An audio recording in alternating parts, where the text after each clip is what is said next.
guddik nisfu Shaaban mooy guddik fukkeel ak juróom ci weeru baraxlu wi ñu nekk. mooy guddi gi nga xam ne bët set rek mooy doon màggal daaru nga xam ne fi mu ne mi ngi tolloog talaata boo yendoo ba ci guddi ga. loolu mooy guddi nisfu Shaaban di guddi gu màgg lool. sopp nañ lool ku ca def njariñ yii mooy jàng ñetti yaasin bu nekk nag am na loo ca war a fas loo ca yéene. yoon bu njëkk bi da nga ci yéene fan wu gudd. yoonu ñaareel wi nga fas ci yéene ci mucc ci mboolem balaa yeeg musiba yi dara bañ laa laal ci balaa ki musiba.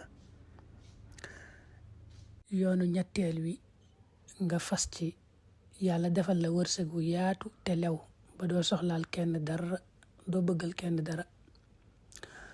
boo jàngee ñetti yaasin yi ba noppi nag daa am ñaan goo cee tofal. ñaan gi moo tàmbalee allahumma yaa dal manni wala yumannu alayhi yaa dal jalaali wal ikram.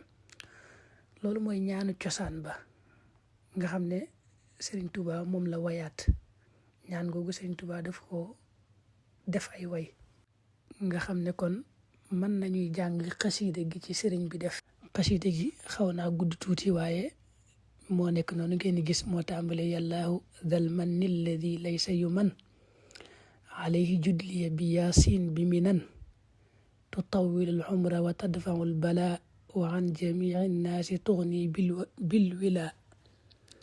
xasida gi daa tàmbalee noonu boo mënee jàng nag ngay jàng di wéy rek moom ngeen di gis ba àgg ci bayit yi mujj ñaari bayit yi mujj ya ma nga yem ci wal takshifan ma anta rabbi a'lamu bihi fa innaka al a'azzul akramu wa salliyan ala al mujabil mu'tama wa alihi wa sahbihi wa sallima.